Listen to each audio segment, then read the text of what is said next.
Hello everyone, I am Tacet, and welcome back to another Gems of War stream. Today, we are going to be messing a little bit with, of course, the new troop, the guy that's going to be giving us 2x straight stones, mainly because 2x straight stones are very nice, and yeah, we definitely want them. Other than that though, and of course we'll be doing that throughout the week, but other than that, one emphasis is on defend teams, of course. You are going to need to set up defend teams. I'm probably going to be doing a separate video on that specifically later tonight addressing that, but we will be addressing it a little bit right now. Of course, if you go under guild and you go under the guild wars, it is now the first start of unique defense.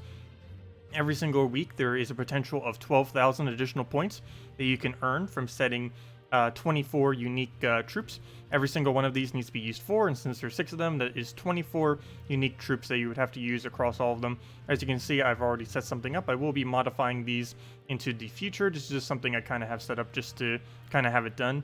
I will be making them a little bit more day specific in the future. I try to make them slightly, like of course free spam to counter out all of the purple spam that generally happens on a red day, or to counter out the a Hellcat, or then again Hellcat wouldn't be used, but it's mainly just for the double troll team that gets used with that a lot. And of course we have a really heavy green counter on a green day, and that's kind of something I want to do for more of the days. I want it structured a bit better, but it's a little bit hard because you keep using some of your core troops on one day, and then it's like, oh yeah, you can't use it on another day. Like for example, if we use our 4x Dragon team on one day, we can now not use KrissTigger or Dragon Soul on any of our other teams. Similarly, that's one of the reasons why I'm using Kraken on the Justice team, because the Justice team only requires 1 Kraken, whereas many Kraken teams actually require 2. So there's a Kraken team that we can actually use that only uses 1. You don't have to do the specific color for the day, they just have to be unique troops. So you still counter it out as you normally do, they just have to be completely unique across all of them. And that's what we've currently set up. And also have the Impervious back there to counter out that Kraken that gets used on Green Day. There's a lot of optimization you can do based on whatever the meta is. And these are definitely not the most optimal yet. These are just kind of what I have set. But we'll be messing around with that here and there. Anyways, what was the other thing I wanted to go over? Wasn't there something else that happened today? Oh yeah, the stream that Salty just did. There were some mentions about the new user interface. Of course, there's been a lot of talk about that and like what will happen with it. And the conclusion is yes, it's basically always staying like this. And no, they will never have a reversion to go back button, which some people were asking for. One thing to note about this is the new interface is less heavy on the memory. So they'll be able to utilize that for actual like mini games and other pieces of content within the game. That's kind of nice. But that's one bright side to look for. But yeah, as far as the actual visuals, it does look like, at least thematically, the way that the game is right now is likely the way that it's going to be going forward. It is going to be making some visual changes, of course, that make things more apparent, because there's a lot of things that are a little bit unreadable, as well as the background and stuff like that. And those things will be addressed. But as far as the essential user interface that's all around everywhere, most of that's pretty much just going to be saying the same, or just very slightly tweaked in a positive way. So yeah, not much really changing there. The event week this week is of course a treasure hunt. I don't think I'm going to actually be doing too much treasure hunt. The only reason I had so much even done in the first place was mainly to make sure I could get the thing to mythic. Also, we are over a 10,000 team score. That's why I wanted to say. I knew there was something. We have over 10,000 team score now, if any of you haven't noticed. Let me go show that right after this. I didn't really emphasize that. But yeah, I forgot to even do that in the video. Earlier this morning, I really need to try stop doing videos in the morning. Sometimes it just happens, because on Mondays I kind of have to, because of where time zones fall. The earliest I can do is like 3 or 4 a.m., so that's like the only time I can do it. But yeah, I actually forgot to fully upgrade it during the video. I watched it after the fact, you know, like after I went to bed, and then when I woke up in the morning, and then I was like, oh, that was a huge fail. But oh well. Oh well. But yeah, now we do have over 10,000, and we do have that HP, a little extra value. Also, hello everyone. Let me go say hello through all the chats. Is Salty actually still streaming? I might have actually started streaming while she's still streaming. I know at the tail end of it she still was. Also, hello Tracy, hello Humberto, hello Gilax, hello Youthrix, hello Timothy, hello Oskar, that name. 805, or I can't even say the numbers right. 808, wow, fail. Hello Henny, I tried saying something that I couldn't possibly mess up, and I messed it up. Hello, Henny. Hello, Ben. Hello, Chris Hello, the Bieber. Hello, Iron Malt. Hello, Gothark. Hello, JCG. And what is that picture? You were a special guest on your video this morning? Oh, were you actually one of those battles? I didn't even notice that when we were doing it. Oh no, your chat came up. Oh, that's funny. Yeah, your thing came up. I thought it was actual chat message or something. Yeah, I've been leaving chat open. In the past, I used to remove it because some people were mentioning on a couple of my videos, they were complaining like, hey, shut off the chat because it's taking up so much of the screen. But now that's like a little small thing. I haven't really been bothering to turn off my chat when I do a video because it's so small that it's not really invasive to the whole scene. So I just keep it up there. Also, hello, Bayrang. Oops, you said something. I didn't see what it was. Oh, thank you for saying that my stream is better. Well, Salty still does a nice stream. She's just a little bit more, I guess, social? I don't know. I don't know the word that you'd really use for it. But yeah, it is quite a bit of a different style. I generally focus more on gameplay and talking about gameplay. She focuses more on, I guess, socializing. I do socialize too, but it's not like a main focus, I guess. Also, I tend to just keep talking the entire time too. I try to, anyways. Keep it interesting in some way, shape, or form. Anyways, let me see. What else did I miss? And if there's any questions, anything you guys want me to go over, let me know, and we'll definitely make sure to do so. You have... Oh yeah, unique defend teams. Yeah, definitely everyone make sure to set your unique defend teams. It is really important. You can lose upwards of 12,000 points if you... or as a maximum of 12,000 points if you don't set unique defend. So it's definitely a really good idea to do so. Also, hello, Orlangerus. Welcome as well. And he got to. You finally got 4,000 diamonds. Should you use them on Infernus? It would be okay. It's not like the premier thing that I would say to go for, but if you want an Infernus, it is definitely okay to go for it. I'm trying to find where the Soul Forge is. I'm still not used to where everything is since they've changed it. But yeah, he is of course craftable. I forgot to go over this morning, so I guess I can go over it briefly now. So all the legends, they're useless. Don't bother crafting a single one. It's Gloomleaf, Bone Dragon, Bunny Nog, and Spooky Imp. All four of them are some of the most lowest tier legends. Actually, I'm pretty sure that's like a top 4 list of the lowest tier. That's kind of funny. The legends craftable this week are basically just a low tier list of what legends are. But as far as the mythics, there are 3 that are arguably worth it. Guard's Avatar, Elamagrim, and Furnace. All 3 of them are damage source, just in a different way. All 3 of them I personally love using. And it really just depends on what your preference is on if you want one or not. Guard's Avatar has one of the highest full AoE casts in the entire game, and once you get him buffed, he is literally the highest full AoE cast in the game. He deals damage to all enemies boosted by his armor at a 2-to-1 ratio, and he also burns all undead and silences all daemons. He's particularly good against teams that use a lot of daemons, because he's basically a silent one plus a ridiculously high damage AoE. So it's one of the main things he's used for is as a daemon counter, though you can use him against pretty much everything. He is pretty bad in the meta right now, I do have to say, so probably don't craft him first.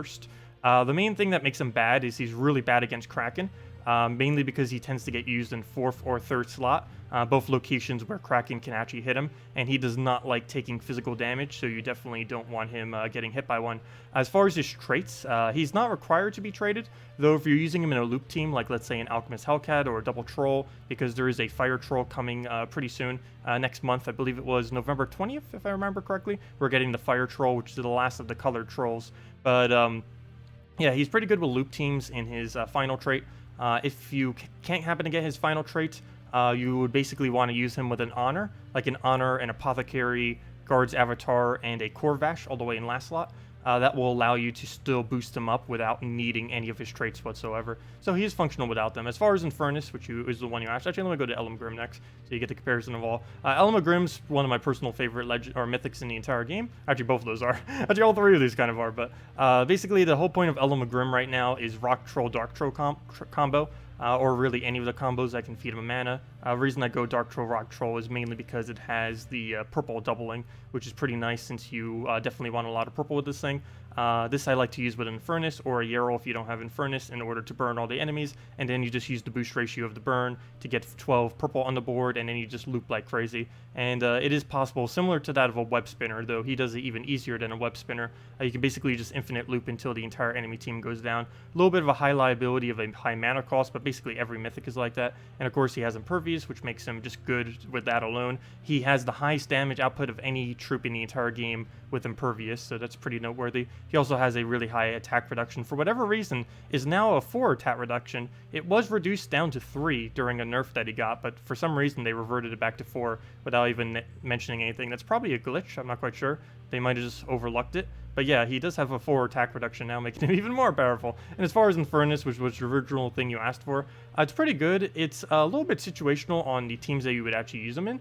But two biggest things that are nice about him is he has a high damage output with some explosions. Of course, even though it's only a 5 explosion, those 5 explosions can land extra turns and extra mana and stuff like that. And anything that has extra turn potential while also doing a decent amount of damage is always a pretty good troop. Unlike most mythics, he has a little bit more towards the lower side for mana cost. So of course, the lower your mana cost, the better it is, particularly for mythics that tend to have 20 plus. So he's kind of like mid tier in that regard. And the two main things he generally gets used for as a troop is his final 2 traits. He is one of the mythics that kind of is mandatory to get traded simply because of how good of a utility these traits are. He can get a Firestorm whenever he ends up getting a kill, or anything on your team gets a kill. And of course, the main thing I generally use him for is to burn all enemies on 4 times or 5 times matches. This is insanely good with Elm Grim. It's also good with any troop that happens to do 2 times skull damage to the enemies. One budget thing that you can use for that is like a Lava Elemental, or you could upgrade that to Shagra later into the game. But yeah, that's basically the rundown on those mythics. All 3 of them are worth crafting. Are they worth crafting relative to a Fairish Ra? I would personally say no. Actually, nothing. In regard to literally everything, I would always say just rush 3 Fairish Ras first. But yeah, that's basically the rundown on if you might want to make the decision on them. But personally, my position will almost always stay. Fairish Ra is the best possible thing you could craft out of the Soulforge. Oh yeah, the Please Love Me code is the one that Salty ended up posting earlier. Oh, that reminds me, I'm not using the right interface right now. I'm using the other one. I'm not using the Monday one. Well, oh well, it's not that big a deal. But yeah, I'll make sure to copy-paste spam the code when we go do ours. We will be doing a redeem code today, even though I'm not using the redeem code little interface around me. It's not going to matter that much. I'll just spam it in chat a couple times when we do that. We'll do that about halfway through the stream. What are we doing now? What do we have here? He's about to mercy us, which is what I'm actually eyeing down right now, because obviously we don't want to give him anything out of that. Gotta make sure he doesn't get the cascade or anything. I do have to say, Azura, been having a lot of fun with her. She is, honestly, I think she might be the best troop out of everything that got added, even compared to the new legend. I find her to be even better than that. She has a really nice explosion. She has a stat reduction. She can get that stat reduction even higher, which is something that Plate can't even do. And yeah, just really nice overall. Covers quite a bit of your bases. Has a Dispel All, which doesn't come in handy that often, but hey, still can be used a little bit here and there. Well, we'll go move that down, even though we don't really need the mana that much. I'm mainly just doing that to deny out the Mercy there. Let's see.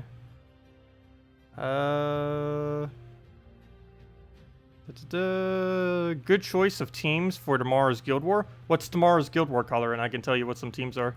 I didn't actually double check to see what the color is. I really needed it. I keep saying that. I need like a sticky note on the side of my laptop that every single Monday, like right as reset hits before I do the Monday video, I just need to get a sticky note and stick it up there with what all 6 color days are. Because everyone always asks me, it's like, what are some good Guild War teams for tomorrow? And then I'm like, oh wait, I don't know what they are off the top of my head. Because of course they change every single week. Dungeons stay the same, but for some reason Guild Wars always change, regardless. I really wish they were just the exact same for both of them. It would make it a lot easier to understand. Because Guild War just constantly keep changing, and then it's like, okay, what's today's color? Who knows? We'll have to go check. Okay, one more Rowan will clear that up pretty nicely. Hopefully we can get a nice Valkyrie alignment somewhere. Looks like we can only get down a brown. Purple will do a little bit. It's not really worth going for though, so we'll take the green. That does give us alignment, and since he's only taking the skull there, we will be able to go for that. So I am going to go all in on that. Gets the mana that we need, and there we go. That should be team wipe, and down it goes. It's been a very long time since I've bothered going a Rowan build. She's more of a mid-game kind of build. She's the kind of build that you would do basically right as you hit level 10 on all kingdoms. Like for the first time, like I'm not talking about like any kingdom stars, but as far as the actual leveling, once you hit level 10 all kingdoms, that's about like the premier time to start using some kind of Rowan team build. It's also why I generally suggest people using a Rowan build for Explore, because that's about around the time that most people will be when they are crafting that build, because she becomes really, really strong the exact instance once you have every single armor kingdom. Once you have every armor and every magic kingdom. Armor you generally do last, magic you do first, but once you get to that point, she has a pretty high damage output in early game relative to other options that are available. Plus you get her for free from Forest of Thorns, so everyone can build her. The basis of the team is just use a Valkyrie, use Rowain, and then just go crazy. That's all you really need. Everything else is just support troops that go with it to make the team work. Hello, Amanda. Welcome. You and Salty were staying at the same time. You mean streaming? Yeah, we were both streaming.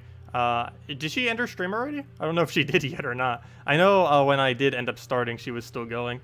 Because she does starts at 7, and how long she goes for tends to vary sometimes, kind of like what we do. But yeah, we start at 8, so sometimes it kind of like collides towards the end of hers.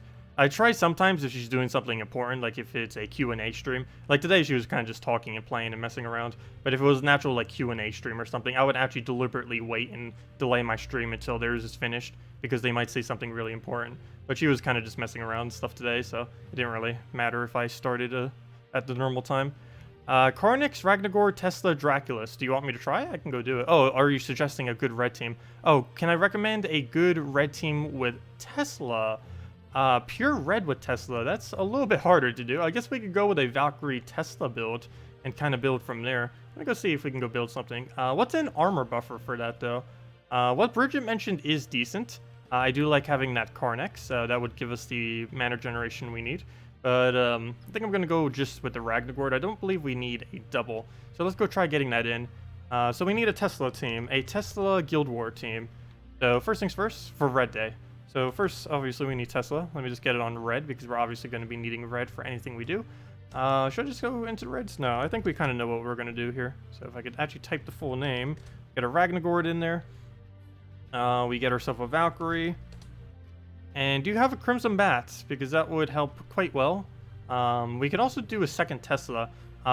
Just so you guys know, the unique team thing that now takes place is only for defense. You can still use 2, 3, or even 4 if you really wanted to, of the exact same troop when invading. Only in defending do your teams have to be unique. So for example, if we so wanted to, I don't know if we actually have a double Tesla, we could literally just go a double Tesla. I don't think I'm going to go down that route. Is there anything that buffs defense in red that's not Alistair? I don't believe there is. Let me see. Defense, armor. I actually think it's called armor, even though I always call it defense. Oh, well, yeah, I forgot. We could use Karnix's buff. Oh, that's why you suggested Karnix. I forgot about that. We can use the own Karnix's buff to get slightly more points. Same as Deep Boar. Karnix's color works a little bit better, though. Is there anything else that doesn't do that? Draculus would be nice, but of course, that's a little bit too expensive of a troop. 4 Tesla, go. Oh no, whoever suggested, if you have a second Tesla, we could just do it as double Tesla. I think that'll be the best way to go. Not to mention, she'll end up getting the, oh wait, never mind. She only does that to constructs, or to mechs, I mean, which would be things like Karnix and stuff. So you know what? Let me go with the Karnix. I'll go exactly with Bridget's build. I almost forgot about that, because she does have that extra synergy with it too. The only slight issue we'd really have here is I really do not want to put Tesla on last slot. But we'll roll with this. Go like all in Tesla. Sounds like a plan. So banner. Are we already right banner? No, we aren't. We need a minus green. That's a +2 blue, +1 yellow, isn't it?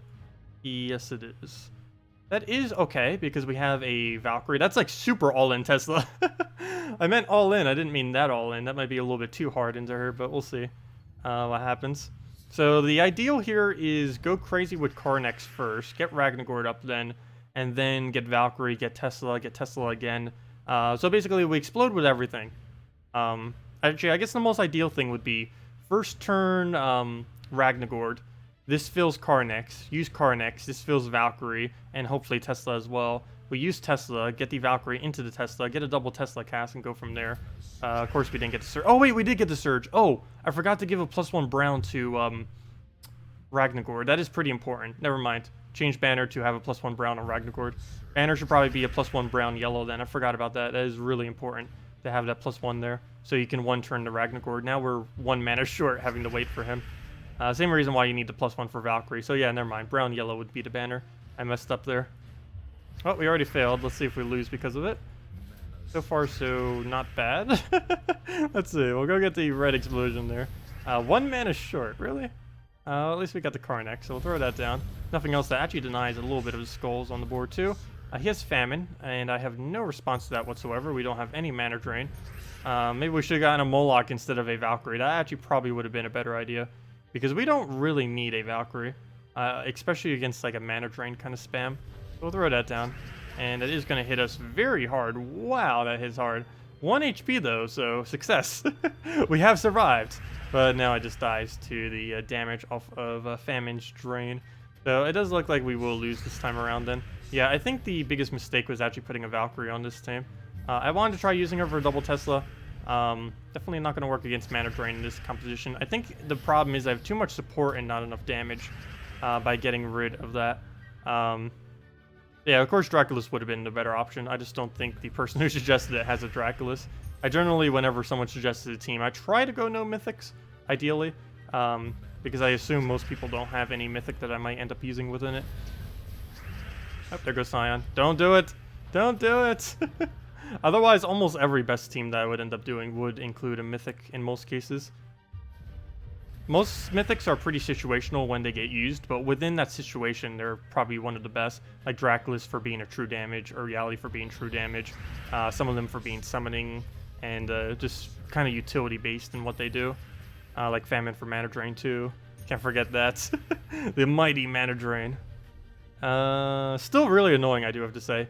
Haven't been seeing as many of him around lately, though it figures we'll just have a random battle that's bad against mana drain that ends up having 2 of them.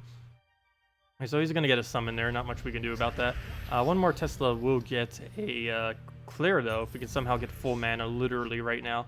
That is near impossible, but we'll see if we can get lucky. Blue Surge is enough mana, but he's gonna get the summon, which will prevent us from killing him. Oh, and we didn't get the Surge to make it even worse. Oh, and he got Famine to make it even worse. Oh, and he got an extra turn, and we died. Also, I still keep going to the top right corner to try to retreat. There's no retreat button there. It has moved to the left. Honestly, I should probably make a post about that. That out of everything that has changed, I think that has annoyed me more than literally anything. So yeah, let me go and change this accordingly. Boom, team is good now. No, now we need to change the banner as well to a brown yellow, and then boom, we fixed everything. And now we even have a +1 red to use. So this has fixed the team. So there we go. Karnex, Rag, Moloch, Tesla. Also maybe move the Moloch to last slot depending on if you're up against a Kraken. Because you might want to keep your Tesla more than you want to keep your Moloch. Really depends on the situation. Let's see.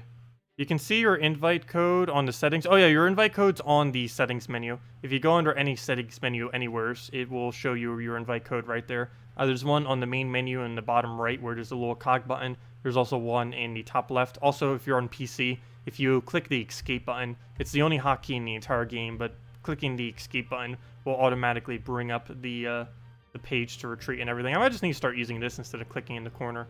But yeah, bringing that up will always show your invite code towards the bottom. It also has helpful graphic changes and all the links like to support, which is pretty useful, the forums, the website, so on and so forth, and just everything under there. Really wish they would add more hotkeys. Of course, console has 1 billion hotkeys because it's all through controller. So obviously everything on a controller is basically a hotkey. But PC mobile doesn't really have any. Well, obviously mobile doesn't because you can't really hotkey on mobile. But because mobile is so linked, or PC is so linked to mobile, they haven't ever bothered really expanding on hotkeys beyond the fact that you can click escape. So I really wish they would do that in the future. It might make PC too overpowered, which is the only reason I can think about that. I need to ask that the next Q&A or something, like if they will add hotkeys to PC.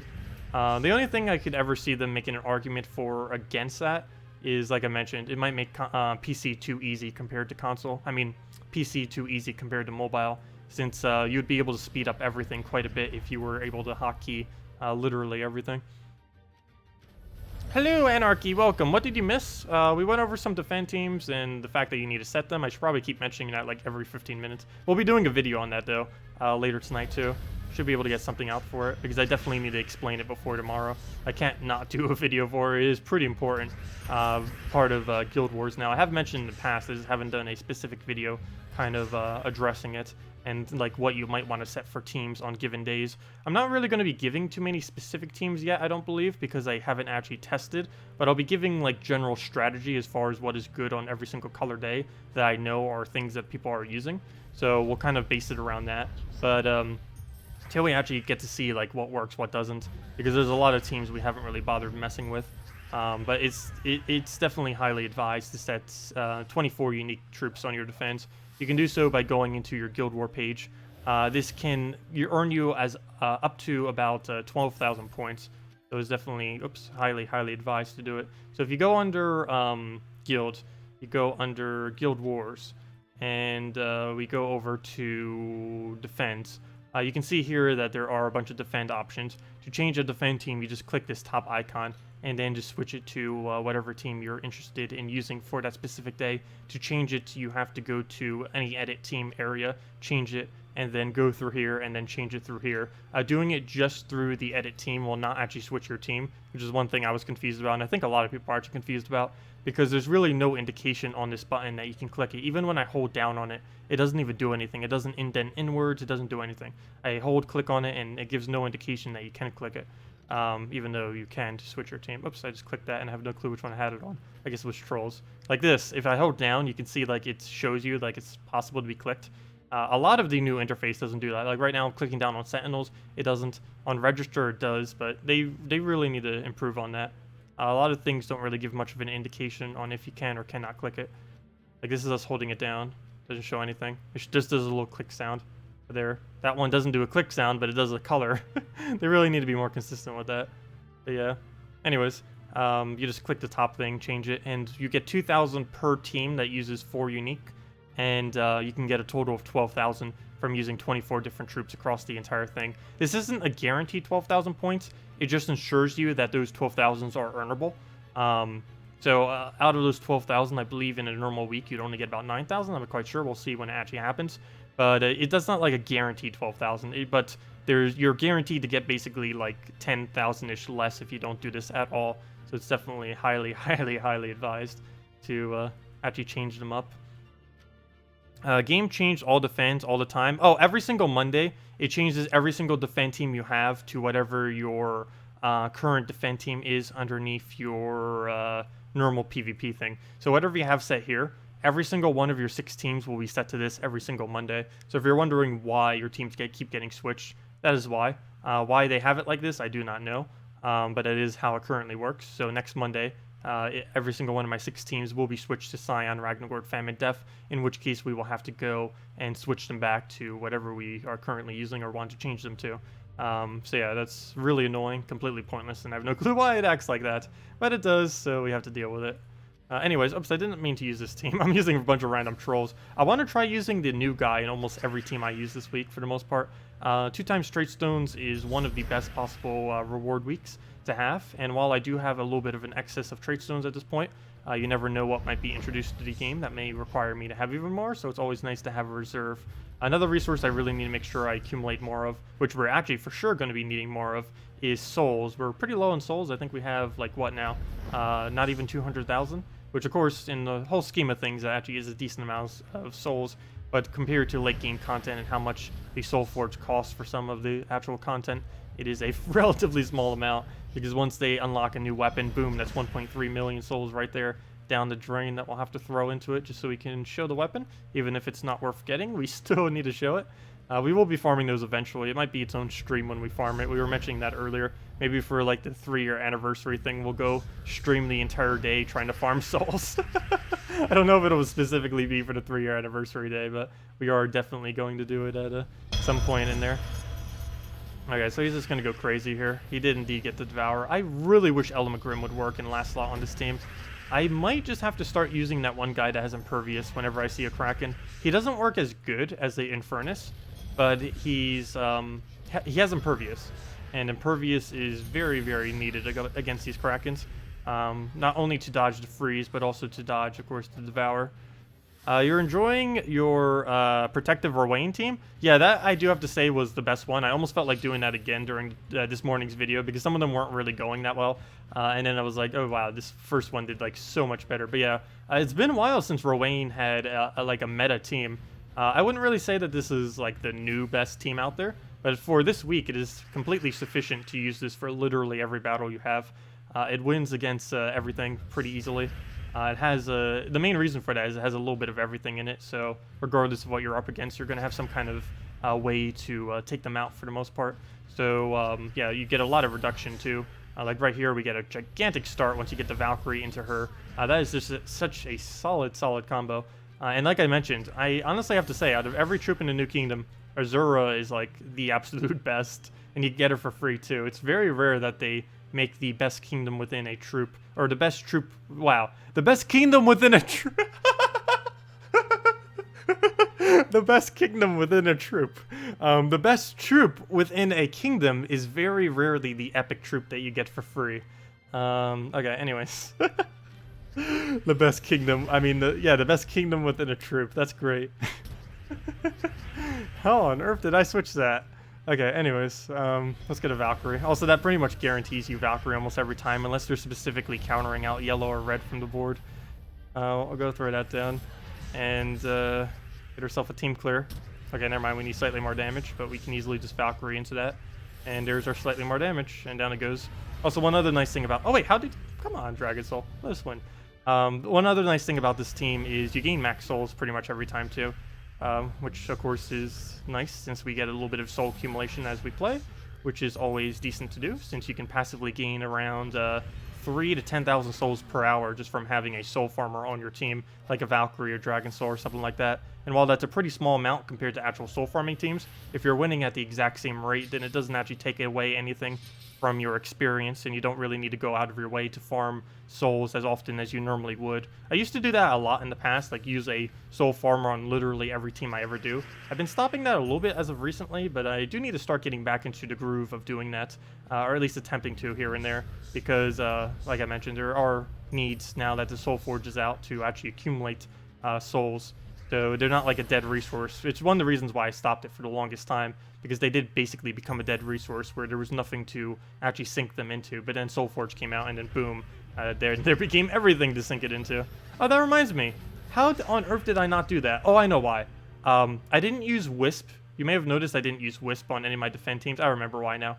The main reason why is Stealthy currently does not work correctly. Actually, it doesn't work at all. It does literally nothing in the current state of the game. So that's why I'm not using Valkyrie on my, I'm not using Wisp on my defense teams. It's just because Stealthy doesn't work, and Wisp without Stealthy is pretty average. It's not horrible, but it's not really worth using compared to other options. Let's get a nice Rowan down. The only problem with this, though, is that Kraken right there hitting us. Maybe should have barriered it, but then again, he's just going to take it off for the billion extra turns. Can you end your turn? There you go. Wrecked. Well, Kraken team is still Kraken team, doing Kraken-related team stuff. Well then, do we just exit? I think we do. We're entangled on first slot with the only damage we have being skulls, pretty much. So yeah, we're just gonna bail on that. That's not worth playing out at that point. How was I supposed to know he would go crazy like that? Yeah, Kraken Queen Mab is still absolutely broken beyond all belief.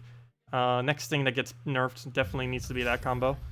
Even after the changes they've made, it is still way too powerful. Way too powerful.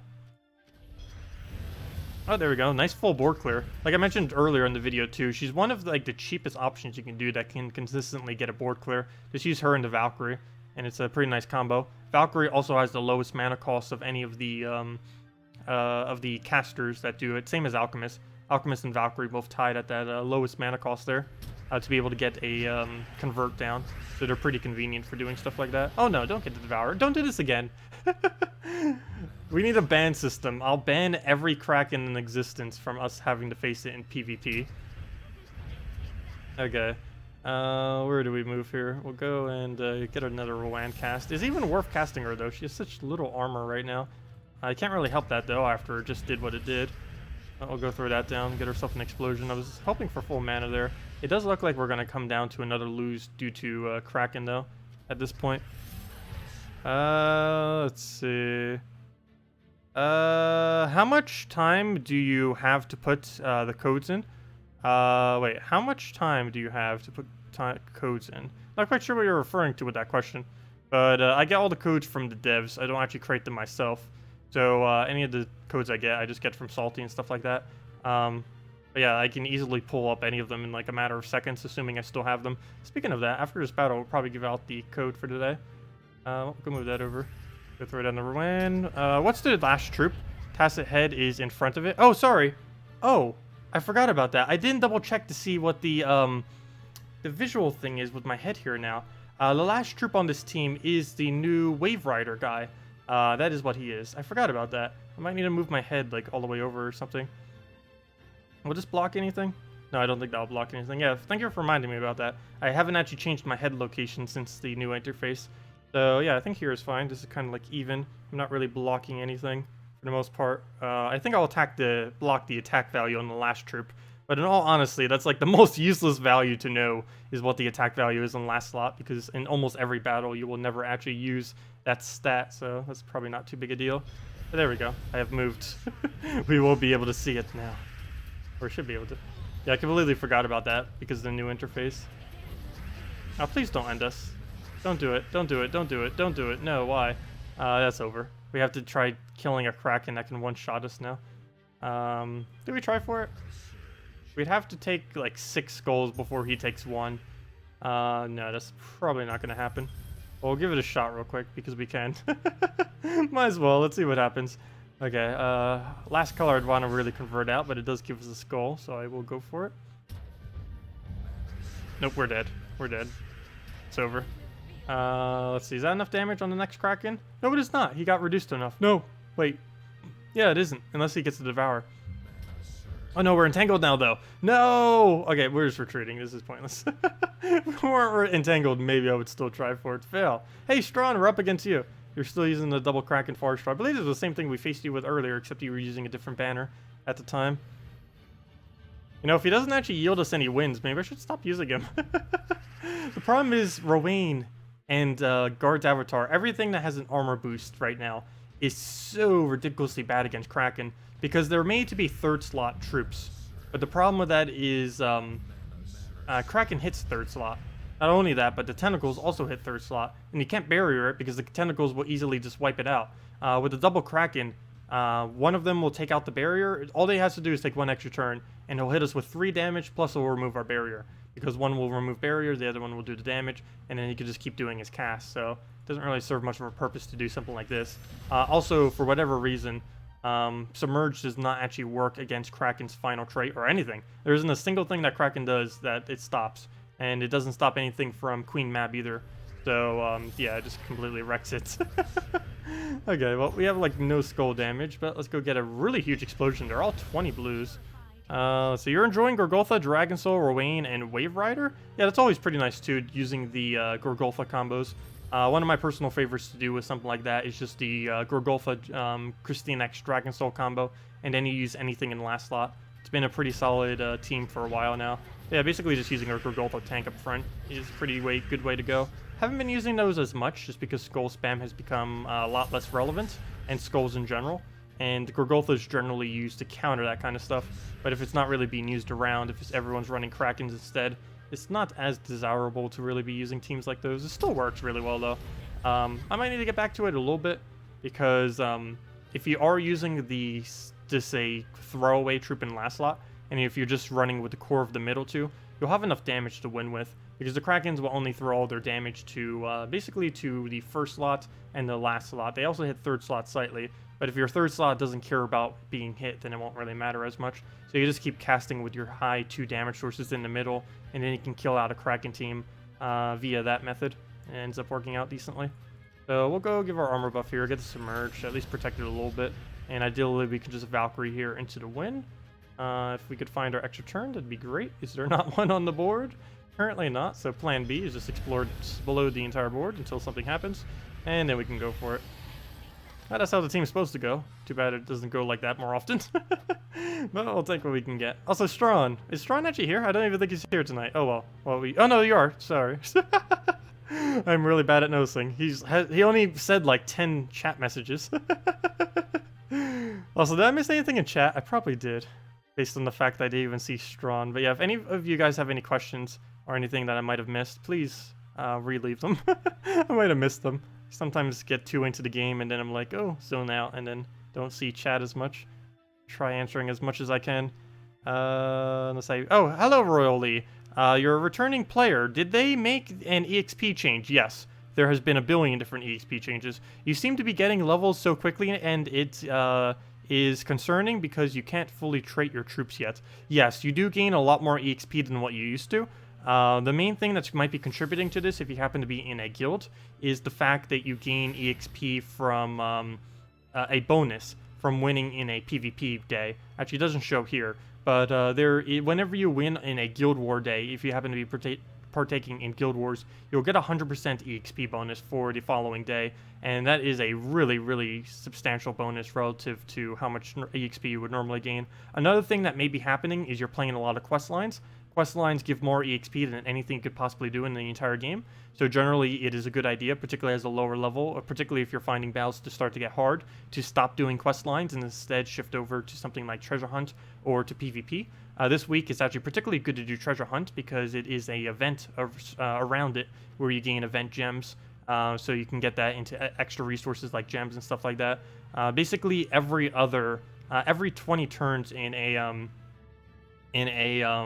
treasure map this week is essentially one additional gem, because if you were to go for all 250 of these, that is how many is that? That's 120 gems. So yeah, it basically breaks down to every single 20 turns you end up getting a gem, essentially, on top of whatever you're already getting from event key. So definitely, particularly for newer players, really great week to go and do all of the treasure hunt. I'm personally going to be stopping at only 100 because the only thing I really needed was the 3 copies of Azura. But yeah, if you're a newer player, treasure hunt is definitely a really nice minigame to play. You just go into Zolkari and you just use a single treasure map there to be able to play it. If you have a lot of maps, the strategy that's basically done these days, if you're looking for purely resources and nothing else, is just complete the map as quickly as possible, not really caring too much about extra turns or anything like that. Just complete it as quickly as you can, and this will yield you the most amount of resources per hour. You can play them out if you want, particularly if you have less maps, which as a newer player, you likely would have less maps. But as far as just the resources per hour, if you have like infinite maps essentially to throw at it, just taking the first move you really see is about the best strategy to go. It did take away the strategy away from this minigame, mainly when they added 4 times speed. The main reason for this is with 4 times speed, it is so much quicker just to instantly react than it is to actually think out your moves, because it's just so much quicker now. So there's really no point in like taking your time, unless you want to enjoy it, of course, and play it out. But as far as from a resource perspective, there's no point in playing out a treasure map in the current state of the game. Though, as I say that, we're actually doing pretty good just randomly taking junk. That will happen sometimes. I've had some really decent maps from just taking random moves, not even really paying attention to them.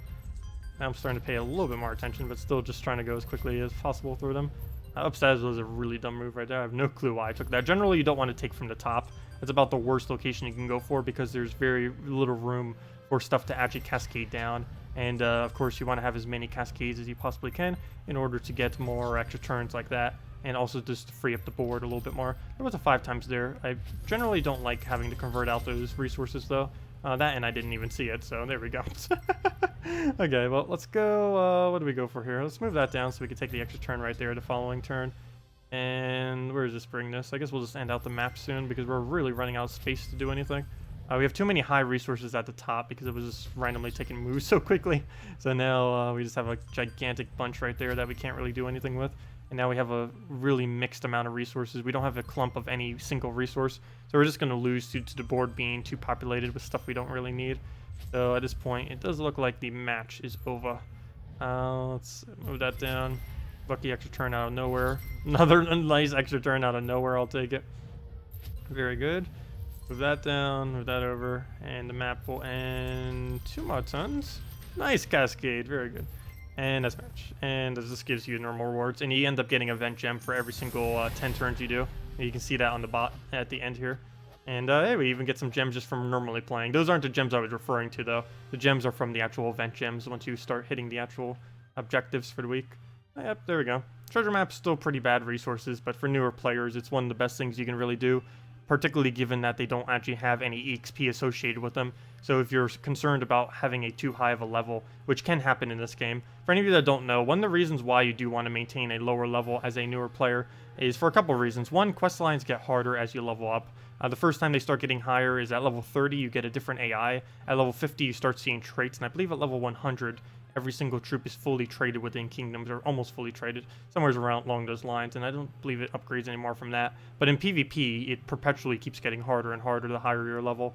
Though by the time you reach about level 300, it doesn't really matter what your level is, but everything prior to that, you generally do want to level a little bit slow, particularly when you're under level 100, which is something that a lot of players, new players don't know. But it's one of the reasons why almost every Let's Play account I've ever done, we've ended most of them before they were even around like level 120 or so. Most of them ended like way before then, mainly because that's when we can utilize the greatest amount from the early game, and keeping them low level for a long duration of time kind of deliberately kept their level lower. Because if I was to play an account like normally as probably a new player would, we could easily, like if we were deliberately trying to level up an account, we could get to like level 200 in a week if we truly wanted to. But that would be really bad strategy because it would handicap us due to our resources not being like a level 200 account. It would be like a level 50 account at level 200, which is generally not a good idea to do. Is your top 10 troops to trait first 2.2 still good to use? No, I might need to do an updated video on that. I believe the old one I had up is not relevant. Oh, wait, the 2.2? Never mind. The most recent one I did is probably relevant. Wait, how long ago was that? Didn't we do one like about a month or two ago? If that one is still the one you're referring to, yes. That one is still relevant. The one prior to that, no, that one is not relevant. But yeah, if we did one in like the last month or two, which I believe we did, yes, that one's relevant, completely relevant. But yeah, we do need to make another one of that soon. There's a lot of different kind of videos I've done in the past that could use some revitalizing. Like the best 10 weapons too. That has actually changed quite a bit since there were since I last went over it. Kingdom Order. I did a video once on what the most optimal Kingdom Order is. That has also drastically changed because of Blighted Lands and Drifting Sands. The optimal Kingdom Order to basically do now is complete Broken Spire, complete Blighted Lands, complete Drifting Sands, complete Zolkari, complete Adana, and then complete Kazale. And then from there you can basically go wherever, and it doesn't really matter. But the core three that basically every single newer player has to do is Broken Spire, Blighted Lands, Drifting Sands. Everything from there is basically optional, depending on what you might want to do. But those is like the new optimal path, because you need Broken Spire for Arena. There's also a really easy hero class that you can end up unlocking from it if you so choose. There's Blighted Lands, which you need for Soulforge, and that you need to start leveling your Soulforge so that all your battles start counting towards that, so you get it up for free. And Drifting Sands you need for dungeons, so you can do that on a daily basis. And from there you can basically go wherever.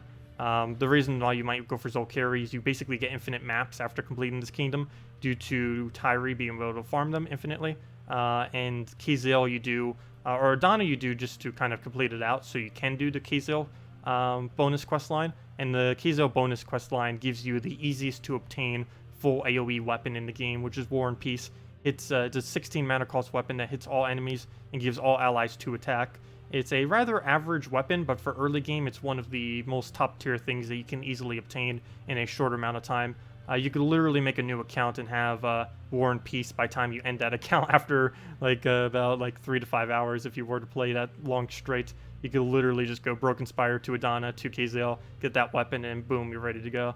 You would need some Magic Kingdoms to help that weapon actually be useful, but it's a really nice early game weapon that generally is pretty sought after for something like Arena, because you do need to do a lot of Arena as a newer player, and it's something that can almost guarantee you wins as a newer player, just because of how decent it is within the context of Arena and just in general. Okay, so anyways, that was a long-winded rant. Any teams for 2x Guard's Avatar? No, I would not bother with 2x Guard Avatar ever, or the Leviathan. No, there's also no team for 2x Leviathan. There's barely even any team for 1x Leviathan, to be honest. But yeah, 2 times the Leviathan, I would honestly never bother with that. There might be a team, I say that, but there might be a team for 3 times or 4 times Leviathan in the future. It really depends on 2 things. How will they change Submerge into the future, if at all? And will they actually buff Leviathan? As far as buff Leviathan, I don't think they will do that. But as far as fixing, changing, or buffing Submerge, I do believe that could occur.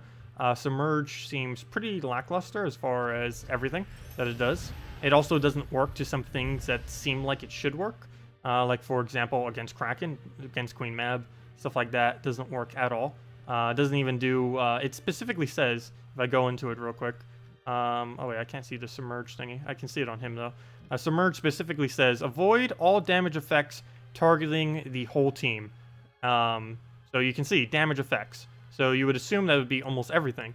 Oh, here we go. Damage effect that hits all enemies. Deal 3 damage to all enemies. Boom. And then Queen Mab, that's technically a damage effect, even though it's more of a, like, stats one. But it hits all enemies. And yeah, they both hit all enemies, yet neither of them actually gets stopped. So if they were to tweak it so it actually did stop stuff like that, that would be a different story. But in the current state of the game, it's pretty bad. The Submerge mechanic. Okay, we'll get that down. And we need one more Rowain. And we can pretty much just win off of that. I guess we just go for a Rush Valkyrie that. Or you know what, let me go for Skull. Just to ensure he doesn't really go crazy. Oh, as I do that, it's like, nope, he's still gonna go crazy. That didn't really solve the problem. Okay, so we'll get a, never mind, we can just take a Skull. Never mind. Well, that was easy. Oh, you finally got an Element Grim. Congratulations, nice. Very nice. You're trying to out a Carnix, Ragnagor, Draculus, and Wave Rider or KrissTigger. Wait, what? You're trying out a Carnix, Ragnagor, Draculus, Wave Rider or KrissTigger, Sylvanie Moore, Dragon Soul, Wave Rider to farm 2 times Straight Stones. Any tips? Okay, that time I read it correctly. Which one? I would say go with the second one that you said. I would believe to be the stronger team. As far as any tips for it, go for the Dragon Soul first. Fill that up.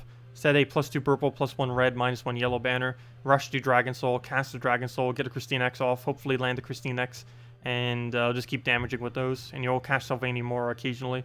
Though the main 2 troops you would focus on, of course, are the KrissTigger and Dragon Soul, particularly the Dragon Soul, because once you take a purple that crystallizes your once you take a purple that crystallizes your KrissTigger, that then starts gaining some passive mana. It will then gain full mana from the explosion off the Dragon Soul. You then throw it down, hopefully get an extra turn. That then allows you to do additional things, and then you just kill them out that way. The Wave Rider would be targeted on your Sylvanie Mora, most likely, just to kind of keep that safe. You could also use on first slot just to tank or on anything that happens to be weaker. It doesn't really matter too much what you target him on. For the most part, you probably will just be accumulating mana and not even going for his ability due to how little value it will even give to you. When do you need the Bridget Farnets? Wait, what? I definitely read that wrong.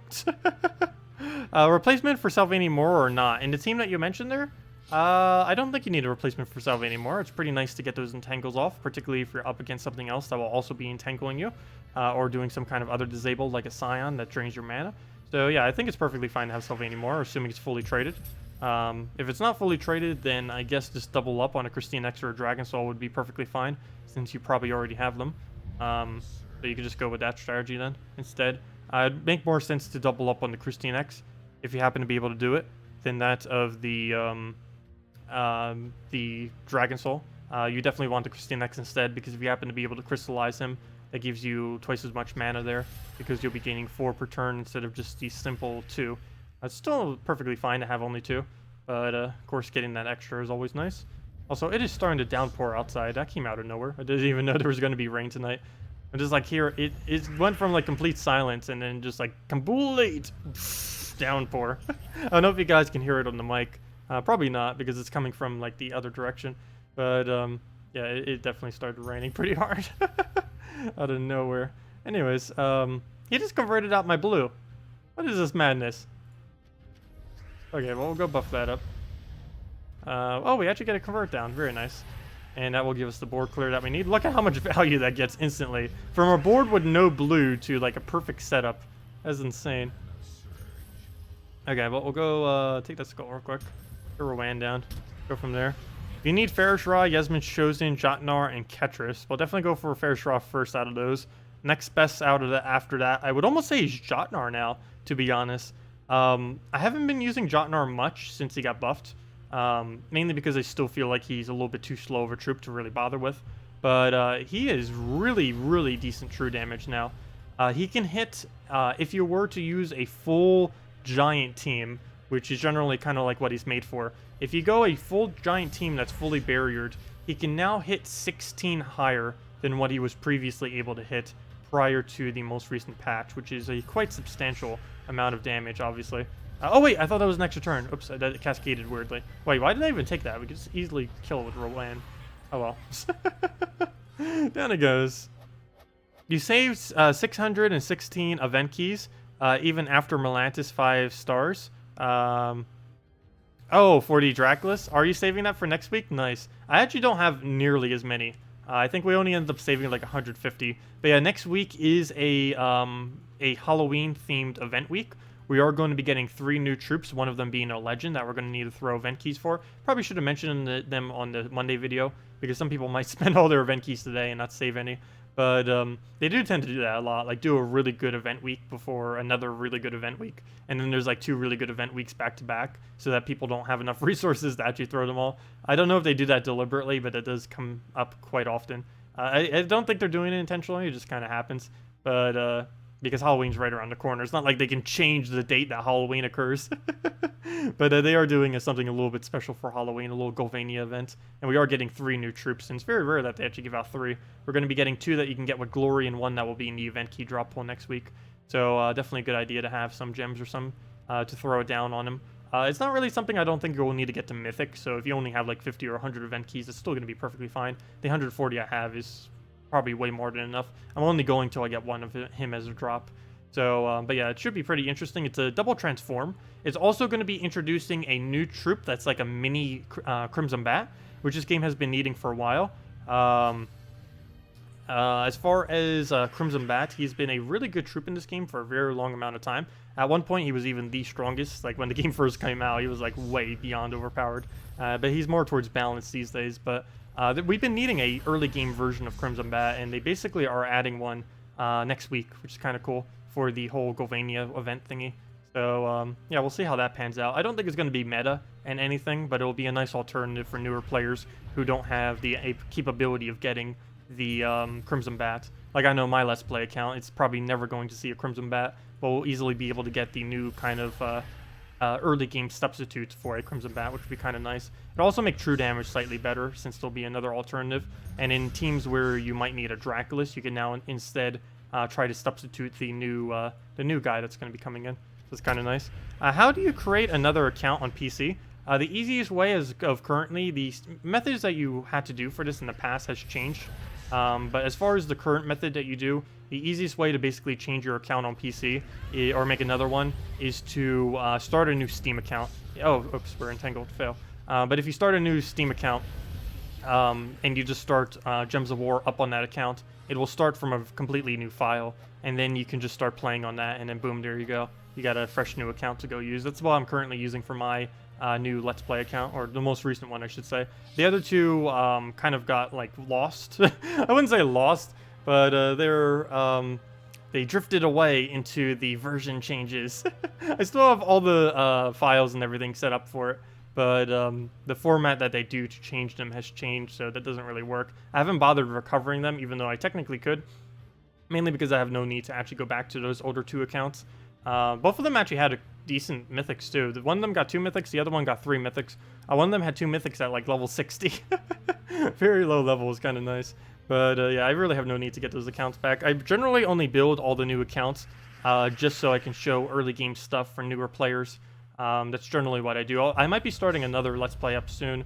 We already, or not soon, but I shouldn't say soon. The current one barely even has any progress. Still need to do quite a few more videos on it. The main thing that's been holding me back is the Soulforge. Other than that, I do want to start one around when they add the new kingdom that I believe they're going to be doing around March. They actually ended up saying it on the most recent stream that Salty just did, that the new kingdom is going to be Chinese localization as well. and because of that, I do want to start another new account then, because that could indicate a new burst of player base, since the Chinese community might start playing the game at that point, and want to kind of have another account just so they can see from a starting point like what to do. Also, we have ran out of armor. Wow, I think we just lost. The biggest issue with this team is we don't really have an easy way to get Rowayne's armor back up when she actually does lose it.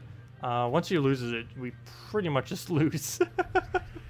Which is ideally not what happens. But yeah, obviously we can use him to get it back up if we truly wanted to, but the fact that he ends his turn automatically is not good. Generally, any troop that automatically ends its turn after casting tends to be very situational if it's worth it. It has to be a really good damage output or just something really, really nice for it to actually be worth having 0 board control whatsoever. This guy is definitely not that. The only thing that makes him really decent is the fact he has Icy Death, and currently the only troop with Icy Death, which of course creates a blue storm without needing to waste your turn. That's the only thing he really has going for him that makes him decent. The only reason I'm even using him to begin with, though, is of course to utilize the fact that he gains 2 times Trait Stones this week. For the most part, after this week, I foresee myself basically never using him again, though I definitely see myself using Azura quite a bit. Really wish she was the one that got the bonus. That would have made this a lot easier, because there's so many more teams Azura can be used with than the new Wave Rider guy. He's a little bit more limited. Particularly since he can only really be used in an extremely blue-focused team, whereas Azura can be used in literally any team you want. Though she kind of is blue-focused too, generally, because of how good she is used with a Valkyrie. Oh, also, we got this redeem code from earlier. Oh, did I forget to post a redeem code? We're an hour into the stream, and I didn't even post my redeem code. This was the one from Salty earlier. But, how could I forget? That was a complete fail. Let me go do that. I need to go do that right now before we end the stream. Well, we're not ending it yet, but let me go get that code out. Also, I'm using the wrong interface, so let me go and just post it right into chat. Actually, I probably should start using this interface on Mondays, because this is so much easier to set up. This interface I'm in right now takes like 1 minute to set up. My other interface to set up takes like 5 to 10 minutes. So it's a lot easier just getting up on this. I completely accidentally did it, but I don't really have a location for the redeem code. But there's an easy way to fix that. Just copy and paste spam it to chat. So let me go get the code. Let me get copied, copy, and spam it into chat. So there's the code, guys. I have nowhere to post it. I could make a little text field for it, but there's really no point. There's the code. I don't think you guys can miss it. Hello, Corvus. Welcome. But yeah, there's the code. There's the place that you use the code, gemsofwar.com or Nafe Game Code, or just click the link. Also, were there any other questions that you guys had? How do you create it? Oh, never mind. I already answered that. How to create another account? Basically, just make another a Steam profile. Let's see. Tacet, if you randomly get a Draculus and you don't, you're gonna something. You know, we did on one of our other accounts, I believe. Oh, no, never mind. We didn't get a Draculus. We ended up getting Elamagrim plus War plus Queen Aurora on my second Let's Play account. If those were fully traded, that would have been like the most optimal team to even use when that first came out, which is kind of funny.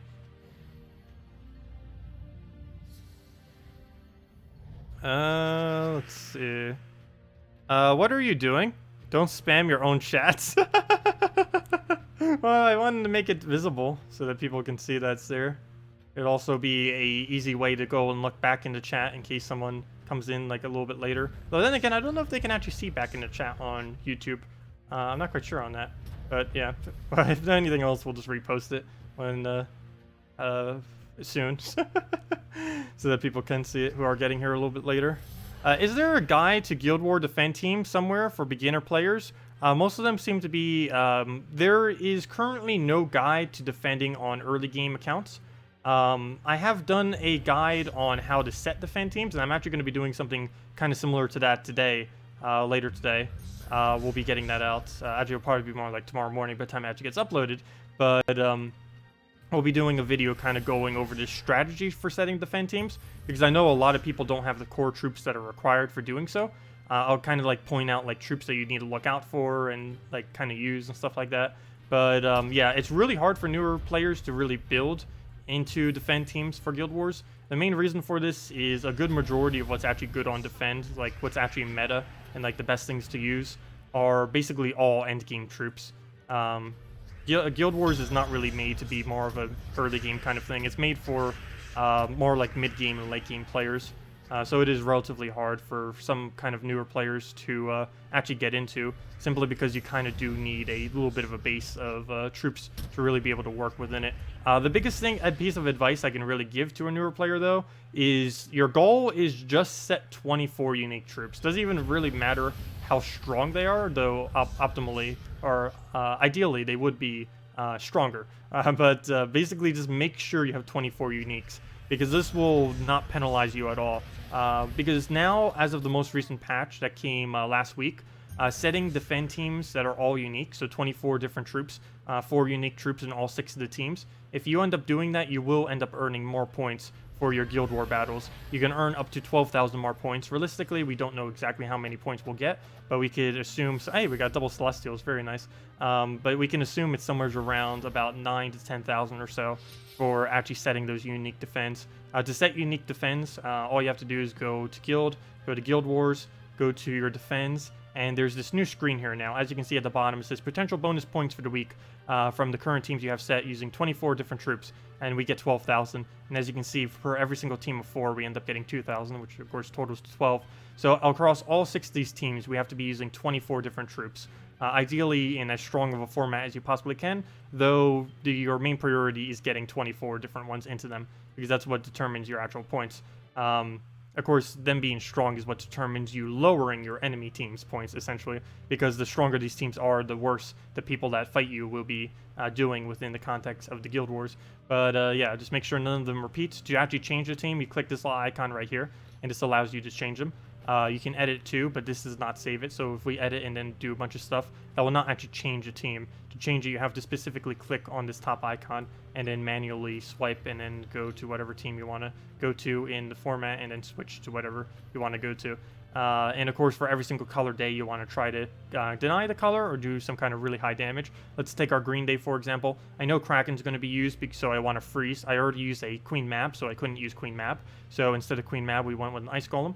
I know that greens are going to be used because it's green day, so we have a troop very easy to get. That's only a rare, and this guy has triple damage to enemies that are green. So that's going to be pretty helpful to taking out green troops. We have Azura, which is basically just a substitute for the fact we can't use Queen Mab. Should also be a mana generator for this team. And like I mentioned, since Kraken is used so much, there'll be a bunch of blue on the board, which will be able to explode. And not only that, since Krakens are used, I used an Impervious in the last slot to make sure that it won't be hit as hard. Since he has immune to Devour as well as many other immunities, he won't have to deal with Queen Map. He also won't have to deal with the Freeze, the Mana Burn, or the Kraken Devour.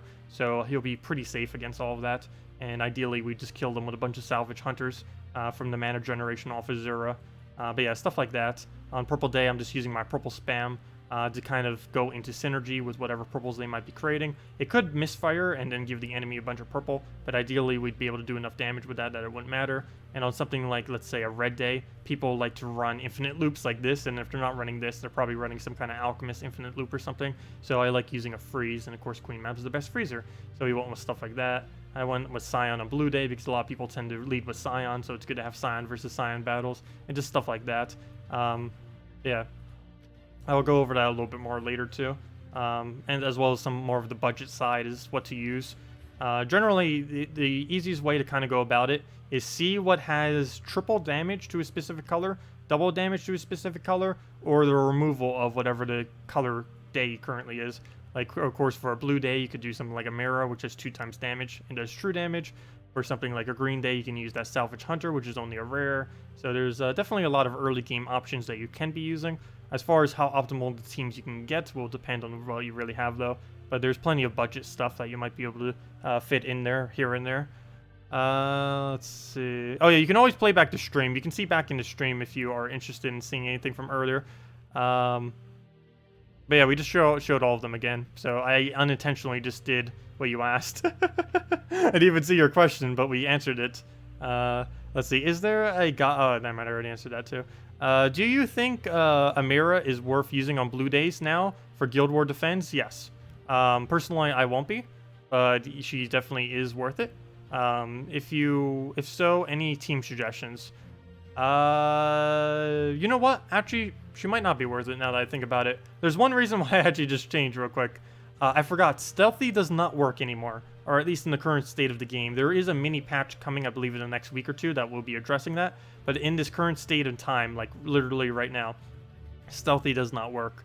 So never mind. You might actually want to not hold or not use the Amira. Unless you're, I guess, your early game, you can still get away with it. As far as what you would use with it, you would need to make sure you get some kind of mana generator for her. One thing to note about defense, though, never use an exploder first slot ever on your defense team. The main reason for this is the AI is really bad with it. Things like Gorgolfa in particular, it is just abysmally bad. They did change some, so it's a little bit less worse than it was before, but it's still really unadvised to use an exploder in first slot because the AI loves to spam it over and over and over again, and then you get nothing done with your team, so do keep that in mind. But basically, just get her some mana generation, use some other thing that might actually specifically deny the blues, like for example, a Stargazer. You could go a very heavy Skull team or something, and that would end up serving the purpose of countering that out for you. You'd have the extra damage to the blues, plus you would have the denial of the blues. So people like you that don't have a good troops are getting to not do as good. Yes, pretty much. Unfortunately, Guild Wars is pretty curved towards people that do have quite a bit of like the higher tier stuff. Guild Wars is pretty unbalanced when it actually comes to that a little bit. You really just have to find a nice guild that you can kind of go and, if you're playing more towards the casual side, you just need to find a nice chill guild that's more towards a lower bracket so that you can have fairer battles within Guild Wars.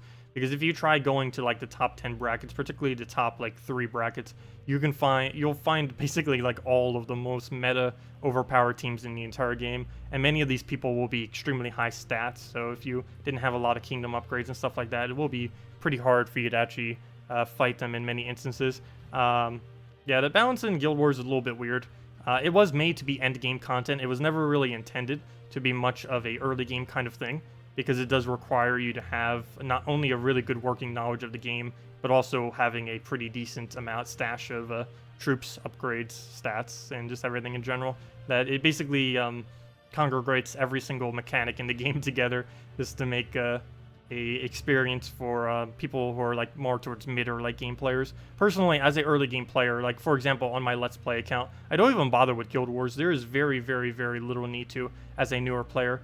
Not only are the rewards pretty bad, some of them can even backfire to be even worse because, for example, getting 100% bonus EXP is abysmally bad from Guild Wars. Like, that is just awful because, of course, as I mentioned earlier, you do not want to level quick as a newer player, and Guild Wars gives you 100% EXP bonus, which is going to make you level even quicker, so you can actually fall into a little bit of a level trap there and get yourself too high of a level too quickly, unfortunately. So did you make a mistake leveling to 800 or so by week 6? No, that's not really too bad.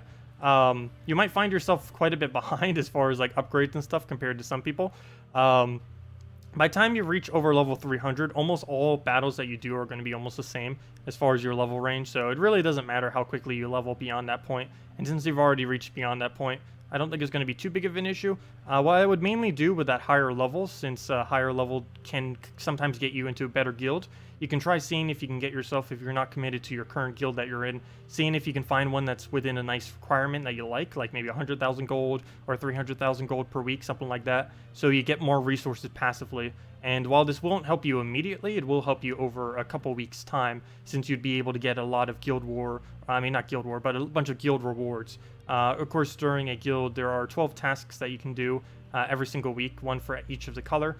And if your guild happens to complete all of those, you also get additional legendary tasks, which can drop a bunch of late game resources, as well as actual legends and mythics as well. Not only that, but higher up guilds tend to go pretty high on seals. Most upper guilds tend to go to 20,000 or even up all the way up to 40,000, which make your guild chest more effective when you end up using them. Is Archer class good defend team with Skull Spam? Yes. Personally, I would say Assassin is better with Skull Spam, but depending on what your actual purpose is with the weapon or the team, Archer could be better. Personally, I would say Assassin in almost every instance is the more desirable choice, but it really comes down to what weapon you're planning on doing with that. If you're planning on your hero actually using the weapon that you give it, then yes, you probably want to go Archer class. If you're using it solely as a skull spammer and for no other purpose other than the entire team is based around skull spamming, I would say go Assassin class because you'd get a lot better value out of it. If you don't have it traded though, yeah, Archer would still be perfectly fine if you have to use that as an alternative. But the good thing about a Assassin is not only is it the highest base attack of any hero class, so you get the really good attack value since you're skull spamming anyways, it also ends up hitting the back troop with the instant kill instead of the front. And what makes this pretty nice is the fact that you're skull spamming anyway, so you're going to be hitting all the skulls on the first slot, but the assassin will also be able to instant kill from the back, whereas with an archer, you could throw a skull spam, but if you instant kill it when it only has 30 HP left, then what's really the point of the instant kill? Whereas if you did that with an assassin class, it kills basically 2 troops. The one you killed up front with skull spam, and then the back line that you killed with the assassin. Show one with assassin. I'm sure I can go show a team with assassin real quick. I don't think I'll be needing my mechanist class anytime today or tomorrow. So yeah, let me go switch over to assassin. Haven't been using assassin that much as of recently, mainly because the only thing it's ever used for is skull spam, and generally I just like keeping it. I'm going to take this real quick just because it's revenge. By the way, for any of you that don't know, revenge still does give twice as much gold. It doesn't show it like it also didn't before, but you do get twice as much gold for doing one of these battles, so it's definitely advised to keep doing them. So what did you say? A red? Or did you say for defend or just in general? Was this for anything specifically? Let's just assume it was for general. If it is, I'm just going to go for the basic combo. There really isn't any need to not use the basic combo. It's one of my favorite skull spam teams that exists right now, and has been for a very long time, especially after skull spam has been nerfed to the ground. The Shegra Inferno King, the Mercy Inferno King Shegra combo. And with this, we could just go with the assassin class up front. As far as weapon, I guess just a simple crude club would be perfectly fine. If I could figure out how to spell crude. So let's go with crude club up front. Banner, of course, we'll have to switch to a double yellow to go super in on the Inferno King, which will give us a really quick cast on him. And then we kind of just go from there. So that's the game plan. We are blocking Shegra some, but we have such a low mana cost that that's not really going to come into play really much at all. One other thing I kind of want to do here is, just so our guy isn't blocking as much, I'm going to do something a little bit weird and actually go... Oh, wait, never mind. I was going to go +2 red, +1 yellow. I forgot. It's +2 red. I want a +2 yellow, +1 red, but that doesn't exist. So we'll just stick with this. So, bad starting board. Ideally, we'd get a really nice starting board to go crazy. Of course, this is a skull spam team, so let's go take a skull. Get our good value out. But yeah, you can basically do this with any team. Just put a bunch of skull spam on it and then just go crazy with it. Ideally, have the mana generation for it as well, but it's not really a necessity. Of course, skulls are your main priority with everything that you're doing. Every turn, every plan, anything. Gotta go for them skulls if you're using that assassin class. And just every move gets structured around that mechanic. So move that over. Nice extra turn right there. I didn't even notice that. And now we do have alignment already. So we can just go for that. Ideally, we'll get a lot of assassins right here. We have a lot of potential. One thing to note, though, is assassin can no longer multi-kill, if I'm not mistaken. I believe that has been changed. Like, there you go. We got one. But what used to be able to do with assassin back before this most recent patch is you could basically double kill, triple kill, literally quad kill the enemy team because it could trigger multiple times per instance. Now that they fixed the thing where everything can only trigger once, you can't use like a gigantic Shegra and like double or triple kill. So assassin class got like shadow nerfed the most recent patch. It was probably a nerf it definitely needed, in all honesty.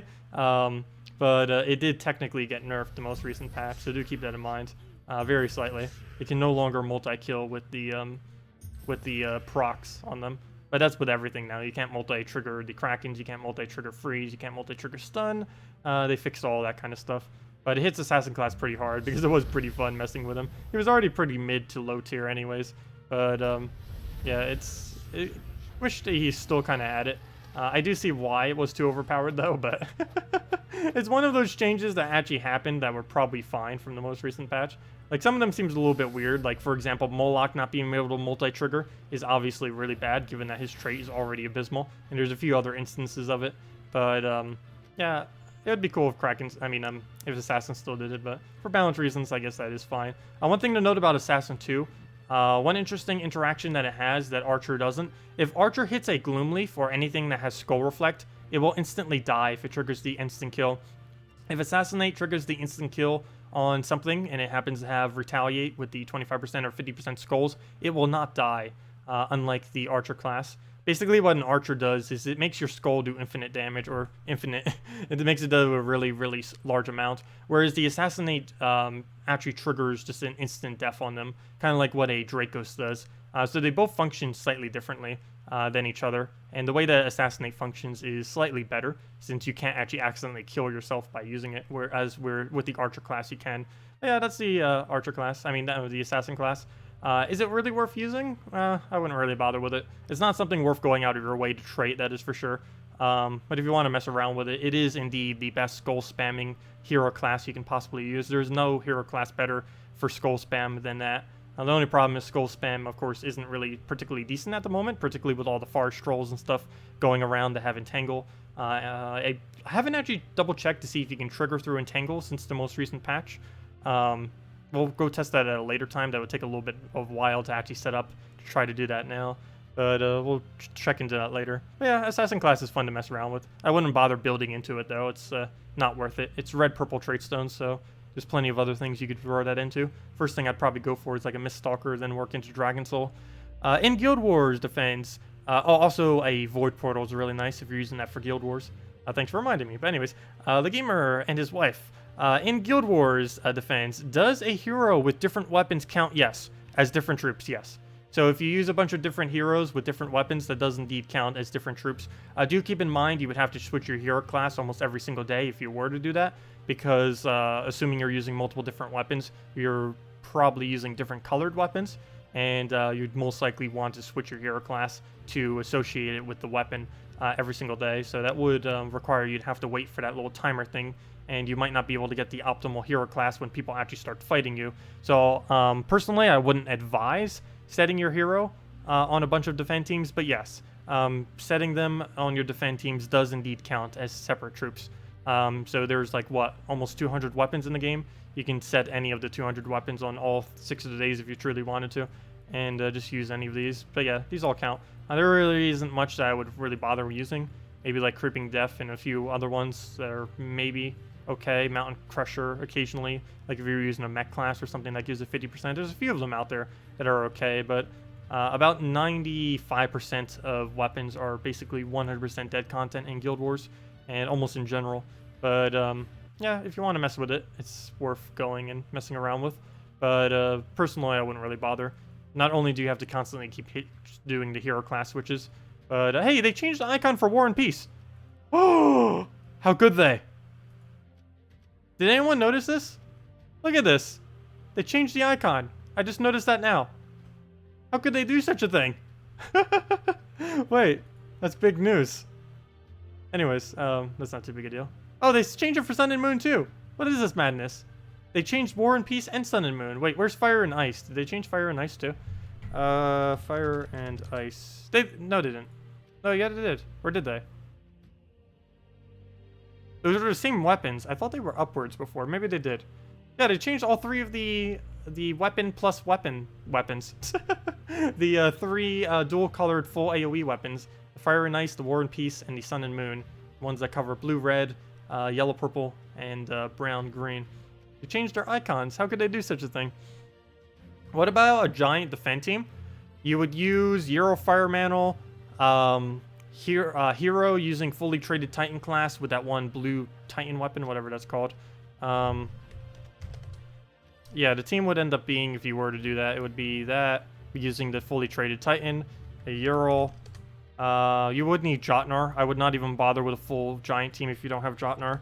Jotnar and like one other troop. The other problem with this team is there's no optimal 4th troop for this team as of currently. Nothing worked excessively well with it. But whatever you want to mess with it, yes, just go with whatever 4th troop you really want to. Yeah, we need one more really nice giant to kind of put this team together. I believe whatever the new troll that's coming in that doubles the amount of red on the board will be good for this team. So I believe November 20th is the day it comes out. So starting November 20th, this team with the fire troll in 2nd slot, and then you move everything down, would probably make for a decent all-giant team. As this current moment in time, I personally would not bother with a full giant team. Also, if you don't have Jotnar, I would definitely not even bother, because Jotnar is the main thing. Jotnar and Titan class fully traded are the 2 core mechanics of this team. Not having those two basically makes it pointless to run an all-giant defend. That's the only instance in which you become strong enough to actually run it. And as I mentioned, there's still not a 4th troop that works particularly well with it. There's a bunch of stuff you could put there just for putting it there, but of course you want it to actually be good, particularly if you're using it in a Guild War instance. One thing that's pretty nice about using an all-giant team, though, if you were to use it for a Guild War defend, is generally you won't really need to worry about the whole, like, accidentally using one of these troops on a different team. Because everything that's ran in a full giant team isn't really ran in most of the meta, as far as what you would use for defense or anything. So it's not going to conflict with everything. So you may have noticed, like, too, when I was setting some of my defense earlier, some of them were kind of weird as far as, like, what I was really doing for the synergy. Like, if we go back real quick and go over to the guild, go into Guild Wars, kind of just, like, look at some of them. Like, some of them are, like, really weird choices I kind of made. Wait, why does the upgrade have that? It has the new kingdom for the Chinese thing as the background. That's funny. Anyways, like you can see, some of them didn't make like the best of choices, like particularly just Green Day. Like obviously we so need a queen map in that team, but we didn't end up doing it because we already had one over there. So that's the only problem with using so much of the meta in some of these teams, is you might accidentally use up every single good troop you have, and then you'll be stuck with one of the teams that doesn't have like any of the meta. Like right now, Azura is like the only thing in that entire team that's actually like would be probably considered like the top 10% of troops within the game, but I had to use a bunch of different alternatives like Ice Golem for freeze and stuff like that in order to actually make it function as a possible defense team for the day. But yeah, yep, take our tribute. Gotta go grab that. Anyways, guys, I believe I am going to be heading out for the night. Wow, I actually streamed for a lot longer today. Before I do head out, there is the redeem code plus place that you go use it. Definitely go make sure to use that before you head out for the day. Gives a bunch of free resources. Actually, did I even claim it myself? No, I did not. Let me go claim it myself before we end. Let's see, my invite code. Oh yeah, by the way, you can find your invite code underneath the settings menu. If you go under settings and you go under there, you can see your invite code right there. But yeah, I forgot to claim my own invite code. That gives the normal reward of 2 treasure maps, 1 gem key, 200 souls, and 2,500 gold. How many gem keys do we even have right now? I think I need to open 2 because we had the other one too. So we got the magic runic, and we got a unicorn, and we got another runic. Well, the runics I actually don't mind. If all 3 of them are runics, I'd be perfectly fine with that because they're a lot more valuable to me than a single troop is.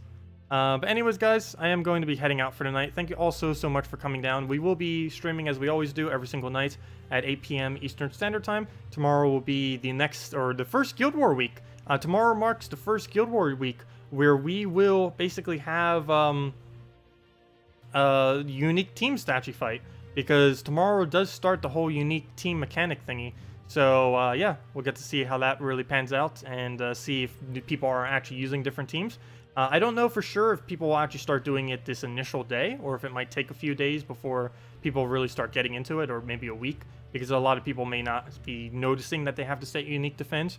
But give it a week or two, we'll definitely start seeing them. But this does mark the first instance where we will start to kind of see people starting to not use double kraken in literally every single battle, because if they use even double kraken in one team, they are being penalized in points. So that will decentivize people from making the most annoying teams we've ever seen. We'll get to see some pretty unique ones, though. We're gonna, it's gonna be a nice kind of idea storming week for kind of building up defense and stuff. But anyways, guys, thank you all so much for coming down. I'll see you all tomorrow night or whenever. Have a wonderful week, and I'll see you all later. Goodbye, everyone.